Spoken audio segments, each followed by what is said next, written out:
আজি হেঁপাহৰ উৰুকা আৰু উৰুকাত লগে ভাগে এসাঁজ খোৱাৰ বাবে প্ৰতিজন চহা অসমীয়াই এই মুহূৰ্তত ব্যস্ত হৈ পৰিছে। আৰু এই মুহূৰ্তত মই নলবাৰীৰ যি গোপাল বজাৰৰ মাছ বজাৰ আছে, গোপাল বজাৰৰ মাছ বজাৰৰ দৃশ্য ঈশান নিউজৰ দৰ্শকক দেখুৱাবলৈ বিচাৰিছোঁ। আৰু এই মুহূৰ্তত মই সেই দৃশ্য ভিডিঅ' জাৰ্নেলিষ্টক মই দেখাবলৈ অনুৰোধ জনাইছোঁ। এয়া হ'ল নলবাৰীৰ যি গোপাল বজাৰৰ মাছ বজাৰ আছে, গোপাল বজাৰৰ মাছ বজাৰৰ দৃশ্য। আৰু গোপাল বজাৰৰ মাছ বজাৰত আচলতে যদিও বা ৰাতিপুৱাৰ সময়ৰ কাৰণে আচলতে গ্ৰাহকৰ উপস্থিতি কিছু হেৰেঙা হৈছে, যদিও এই মুহূৰ্তত আচলতে গ্ৰাহকসকলে ইয়াত নিজৰ পচন্দৰ মাছটো ক্ৰয় কৰিবলৈ ভিৰ কৰা পৰিলক্ষিত হৈছে। মই দেখুৱাইছোঁ বিভিন্ন প্ৰকাৰৰ মাজত আচলতে চিতল, ৰৌ, ভকুৱা, আৰি, ব্ৰিগেড বিভিন্ন তৰহৰ মাছ ইয়াত আচলতে নলবাৰীৰ গোপাল বজাৰ মাছ বজাৰত উপলব্ধ হৈছে। আৰু এই মুহূৰ্তত মই দেখাইছোঁ সামগ্ৰিকভাৱে দৃশ্য, যদিও বা ৰাতিপুৱাৰ সময়ৰ কাৰণে আচলতে গ্ৰাহকৰ উপস্থিতি কিছু হেৰেঙা, যদিও আচলতে গ্ৰাহকসকলে লাহে লাহে ইয়াত নলবাৰী গোপাল বজাৰত আচলতে নিজৰ পচন্দৰ মাছটো ক্ৰয় কৰিবলৈ ইয়াত ভিৰ কৰা পৰিলক্ষিত হৈছে। তেওঁলোকে আচলতে নিজৰ পচন্দৰ মাছসমূহ আচলতে তেওঁলোকে ইয়াত ক্ৰেতাৰ ওচৰত তেওঁলোকে চাইছে আৰু পৰৱৰ্তী সময়ত তেওঁলোকে হয়তো ক্ৰয় কৰিব। কিন্তু এই মুহূৰ্তত আচলতে যি পৰিৱেশ, সেই পৰিৱেশ আচলতে কিছু হেৰেঙা হ'লেও গ্ৰাহকসকলে নিজৰ পচন্দৰ মাছটো ক্ৰয় কৰিবলৈ ভিৰ কৰা পৰিলক্ষিত হৈছে। আপোনাৰ ওচৰলৈ আপোনাক মাঘ বিহুৰ আন্তৰিক শুভকামনা জ্ঞাপন কৰিছোঁ। আচলতে মাছৰ বজাৰ কেনেকুৱা দেখিছে, কি মাছ ল'লে? ঈশান নিউজৰ জৰিয়তে অসমবাসী ৰাইজলৈ তথা আপোনালোকৰ জাৰ্নেলিষ্টলৈ মই মোৰ তৰফৰ পৰা ভোগালী বিহুৰ ওলগ জনাইলোঁ। আহিলোঁ বজাৰ কৰিবলৈ, কিন্তু পৰিলক্ষিত হৈছে মাছৰ দাম ইমান বেছি যোৱা নাই, কিন্তু মুখ্যমন্ত্ৰী মহোদয়ে যিটো নিৰ্ধাৰণ কৰি দিছে সেই নিৰ্ধাৰণৰ তুলনাত অলপ হয়তো বেছি গৈছে মানে তেওঁলোকে হয়তো মাছটো দামত কিনিছে, তাৰে পৰিপ্ৰেক্ষিতত আপোনাৰ অকণমান দাম হয়তো বেছিকৈ ল'ব লগা হৈছে। তথাপিও ডিফাৰেঞ্চ এটা আছে আৰু, কিন্তু বেছি ডিফাৰেঞ্চ নাই বুলি ভাবোঁ। কি ক'লে? বহুত বেছি ডিফাৰেঞ্চ? বেছি ডিফাৰেঞ্চ নাই। ধৰক মুখ্যমন্ত্ৰী মহোদয়ে কেজিৰ পৰা কিবা 190 টকা নে 200 টকা দিছে। ধৰক কেজিৰ ওপৰৰ মাছখিনি 400, 350, 500 ইমান ভিতৰত দিছে।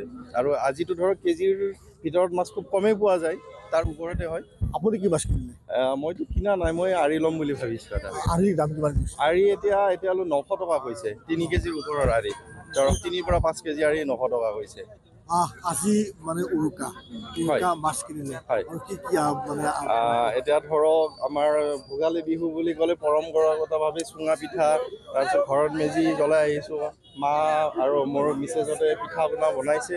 তাৰপিছত ধৰক ইয়াৰ পৰা যে চুঙা পিঠা ৰাতিপুৱা জলপান কৰিম, তাৰপিছত দিনটো লগৰবিলাকৰ লগত মাছ কিনিম, ধৰক কাৰোবাক গিফ্ট দিব লাগিব, মাছে গিফ্ট দিব লাগিব, তেনেকুৱাকৈ পৰিলক্ষিত হ'ব। আৰু মই এইটো ক'ব বিচাৰিম, মানে চৰকাৰৰ পৰা মানে মুখ্যমন্ত্ৰী মহোদয়ৰ নিৰ্দেশ অনুযায়ী যাতে দোকানীবিলাকে ধৰক মাৰধৰ নোহোদায় সেইটো লক্ষ্য ৰাখক, আৰু মাদক দ্ৰব্য সেৱন কৰি যাতে কাৰো উদ্ভণ্ডালি কৰি যাতে ঘৰত বিপদ মাতি নানে, সেইটো আপোনালোকৰ চেনেলৰ জৰিয়তে মই অনুৰোধ জনাইছোঁ। সেয়া আছিল এগৰাকী আচলতে ক্ৰেতা। এই মুহূৰ্তত মই যদি সম্ভৱ হয় ইয়াৰ বিক্ৰেতাৰ ওচৰলৈ যাবলৈ বিচাৰিম। মই তাৰ পূৰ্বে পুনৰবাৰ দৃশ্য দেখা লৈছোঁ। আচলতে বিভিন্ন ধৰণৰ মাছ ইয়াত উপলব্ধ হৈছে, কি ৰৌ, কি ভকুৱা, কি আৰি, কি চিতল, বিভিন্ন প্ৰকাৰৰ ইয়াত মাছ উপলব্ধ হৈছে। মই দৃশ্য পুনৰবাৰ কেমেৰা পাৰ্চনক দেখাবলৈ অনুৰোধ জনাইছোঁ। আৰু লগে লগে ইয়াৰ সামগ্ৰিক দৃশ্য কেমেৰা পাৰ্চনত দেখা গৈছে। এই মুহূৰ্তত আচলতে নলবাৰীৰ গোপাল বজাৰত আচলতে ক্ৰেতাসকলে তেওঁলোকৰ মাছ ক্ৰয় কৰিবলৈ ভিৰ কৰা পৰিলক্ষিত, যদিও বা গ্ৰাহকৰ উপস্থিতি আচলতে ক্ৰেতাৰ উপস্থিতি কিছু হেৰেঙা, যদিও মই যদি সম্ভৱ হয় এগৰাকী আচলতে বিক্ৰেতা আছে, মই তেওঁৰ ওচৰলৈ যাবলৈ বিচাৰিম। এটা মাছৰ দাম কেনেকুৱা? এইটো বিকেট 750। কিমান আছে কিলো? এইটোত 12.5 কিলো আছে। কিলো কিমান? 750? 750 কিলো 750। অন্য মাছৰ আৰি দিছোঁ 600 টকা, ভকুৱা দিছোঁ 500 টকা, আৰু বৰালি দিয়া গৈছে 900 টকা। কেনেকুৱা গ্ৰাহকৰ বৰ্তমান এতিয়া গ্ৰাহকৰ হেঙেৰাই আজি যিটো দেখা গৈছে, বতৰ যিটো ঠাণ্ডা, গ্ৰাহকৰো মন বৰ ঠাণ্ডাই হৈ আছে। হ'ব, কিন্তু 10টাৰ পিছত কি হয় এইটো ভগৱানেহে জানে। এইবাৰ যে মাছৰ মাৰ্কেট খুবেই মন্দা মাৰিছে।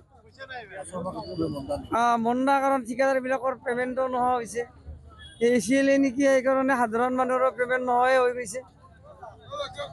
আচলতে এগৰাকী ক্ৰেতাই উল্লেখ কৰিছে, আচলতে মাছৰ বজাৰ যথেষ্ট মন্দা বুলি কৈছে। আচলতে মূল্যবৃদ্ধিও যেন কিছু জুৰুলা কৰিছে, যদিও মূল্যবৃদ্ধি হৈছে তথাপিও হেঁপাহৰ উৰুকাটোকনো পালন নকৰি কেনেকৈ থাকে চহা অসমীয়া। তাৰ বাবে লাহে লাহে আচলতে নলবাৰীৰ গোপাল বজাৰৰ মাছ বজাৰত আচলতে যদিও বা এতিয়া উপস্থিতি হেৰেঙা, কিন্তু লাহে লাহে যেন গ্ৰাহকৰ উপস্থিতি বৃদ্ধি হ'বলৈ লৈছে। মই পুনৰবাৰ ঈশান নিউজৰ দৰ্শকক ইয়াৰ সামগ্ৰিক দৃশ্য নলবাৰী গোপাল বজাৰৰ সামগ্ৰিক দৃশ্য মই দৰ্শকক দেখাবলৈ অনুৰোধ জনাইছোঁ। এয়া বৰ্তমানৰ আচলতে পৰিৱেশ, গ্ৰাহকসকলে নিজৰ পচন্দৰ মাছটো এনেদৰে আচলতে ক্ৰয় কৰা পৰিলক্ষিত হৈছে। যদি সম্ভৱ হয় মই এগৰাকী গ্ৰাহকৰ ওচৰলৈ যাবলৈ বিচাৰিছিলোঁ। দাদা, মাছ ক্ৰয় কৰিলে, কিমানকৈ কিনিলে? আমি কিনিলো এতিয়া বৰ্তমান 300 টকাকৈ। কি মাছ কিনিলে? এইটো আপোনাৰ গ্ৰাছ কাৰ্প। কেনেকুৱা আচলতে উৰুকা আহিছে, আচলতে দামটো কেনেকুৱা কৈছে মাছৰ দাম? বৰ্তমান সময়ত আমি যেতিয়া গোটেই ঠাইখিনি আমি চালোঁ, বৰ্তমান মাছৰ দাম বহুত বেছি যেন লগা নাই। কিন্তু অৱশ্যে আমি বহুত বেছি দামৰ মাছ আমি ক্ৰয় কৰাও নাই, যিহেতু আমাৰ পৰিয়াল সৰু, গতিকে আমি মিডিয়াম চাইজৰ মাছে ক্ৰয় কৰিছোঁ। কেনেকুৱা ধৰণে আজি উৰুকাটো পালন কৰিব? আমি সাধাৰণভাৱে পালন কৰিম। আমাৰ পৰিয়ালৰ গোটেইখিনি মানুহ আমি লগ লাগি, আৰু আমি সৰুকৈ মেজি এটাও আমি বনাইছোঁ আমাৰ সন্তানৰ কাৰণে। গতিকে আমি ভাবিছোঁ আমাৰ সাধাৰণভাৱে ঘৰত পিঠা পনা বনাইছে আৰু লাৰু এইবিলাক বনাইছে। আজি উৰুকা ৰাতিটো আমি পালন কৰিম আৰু ভালদৰে পালন কৰিম আৰু। আজি হেঁপাহৰ উৰুকাটোক লৈ তেওঁলোকে ব্যস্ত হৈ পৰিছে। ইতিমধ্যে তেওঁলোকে এটা মাছ এটা ক্ৰয় কৰা পৰিলক্ষিত হ'ল। তেওঁলোকে কৈছে মাছৰ দাম যথেষ্ট বৃদ্ধি নহ'লেও কিন্তু মাছৰ দাম বৃদ্ধি হৈছে। আৰু এই মুহূৰ্তত আচলতে নলবাৰী গোপাল বজাৰত আচলতে যি মাছৰ বজাৰত আচলতে গ্ৰাহকৰ উপস্থিতি কিছু পৰিমাণে হেৰেঙা হ'লেও কিন্তু পিছে পৰে গ্ৰাহকৰ উপস্থিতি আচলতে বাঢ়িব বুলি ধাৰণা কৰা হৈছে। এই মুহূৰ্তত ক্ৰেতা বিক্ৰেতা উভয় পক্ষ ইয়াত নলবাৰী গোপাল বজাৰৰ মাছ বজাৰত আচলতে অন্তহীন তেওঁলোকে ব্যস্ত হৈ পৰিছে। হেঁপাহৰ উৰুকাটোক আচলতে পালন কৰাৰ নিমিত্তে এই মুহূৰ্তত নলবাৰী কেৱল মাছৰ বজাৰে নহয়, নলবাৰীৰ প্ৰতিখন বজাৰতে আচলতে গ্ৰাহকে ৰাতিপুৱাৰে পৰা ভিৰ কৰা পৰিলক্ষিত হৈছে।